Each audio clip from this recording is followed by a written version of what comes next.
Bani Israelda nupa ani layrammi makhoi ani yamna luna tinnaram amana ibadat walani amana papi aduna pap ki thabak tawba ubada mahakna hek na siyat tawbi adubu hanba layte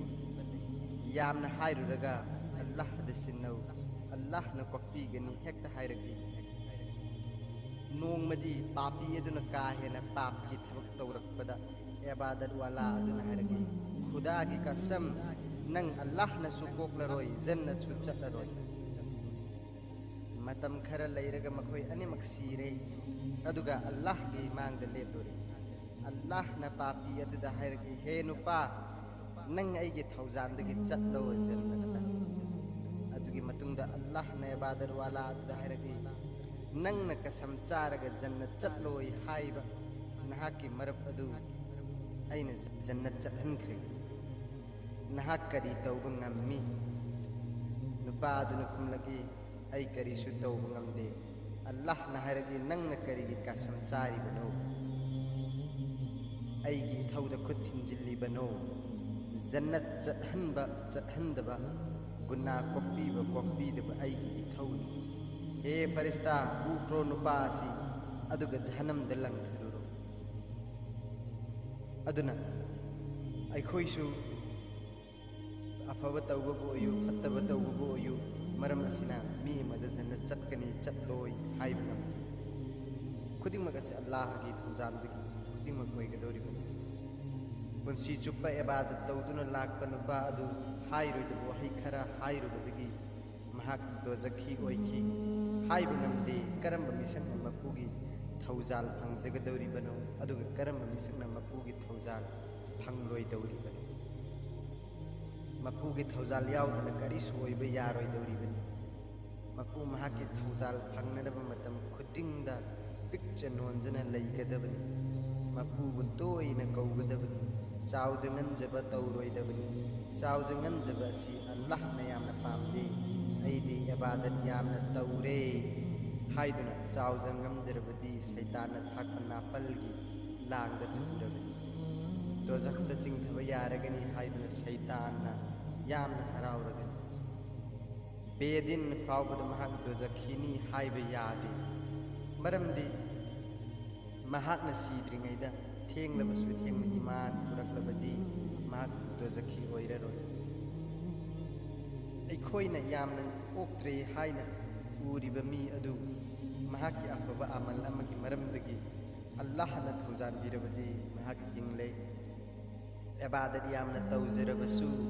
kari gumba maram amadagi mapugi thawjal phangdrabadi yamna kiningai oi jannat chatpa chattaba Allah gi khutta laibani ma ki khutta laiba natte manna bhab tagadabani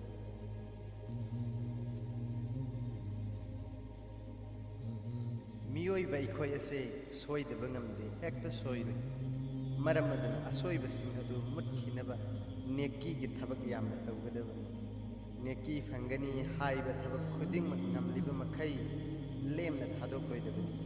khangba ngamde karamba amalda Allah na penbiduna mapu mahaki thawjal phangadoribano haibasi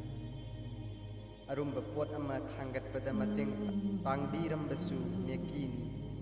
uwa yalaga chingthokpada mateng pangbirambasu nekini khangdaba mida lambi takbikhibasу nekini sa san ising khawrangbadi ising bithaklambasu achauba nekini thawri yachinduna laibada lauthokpirambasu achauba nekini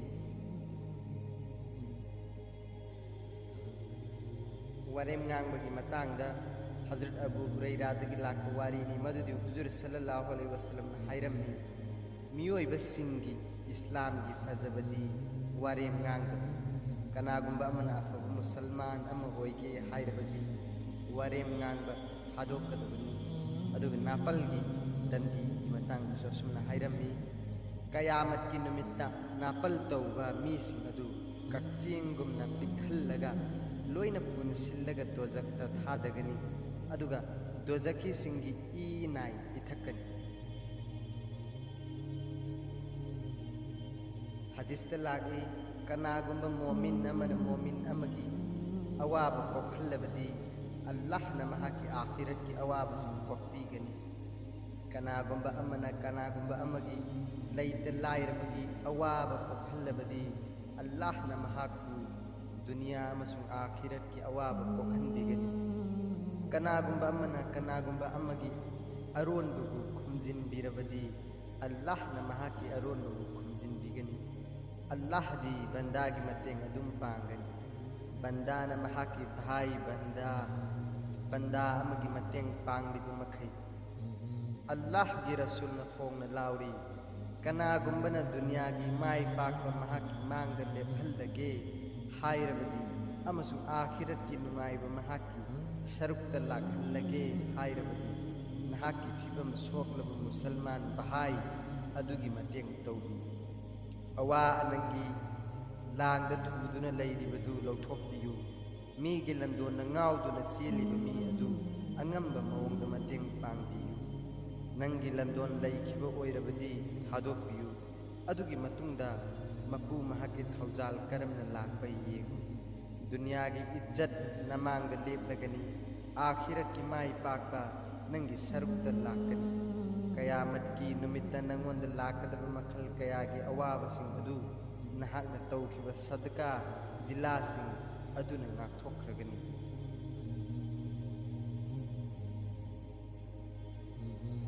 हैतान की लंबी अनीनी अमना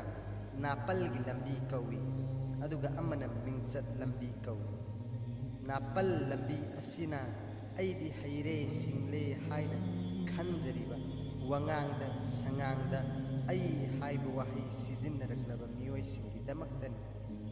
मिंगचत लंबी असिना अल्लाह की लंबी दे खर्च यामना तौवी हाइना मियामना हाइननबा मिंगचत अदु पाम्बा मियोइसिंगी दमक्तनी हाइरिबा लंबी अनिसे अल्लाहना पामदे अल्लाहना ngaक्पीबा ओइसनु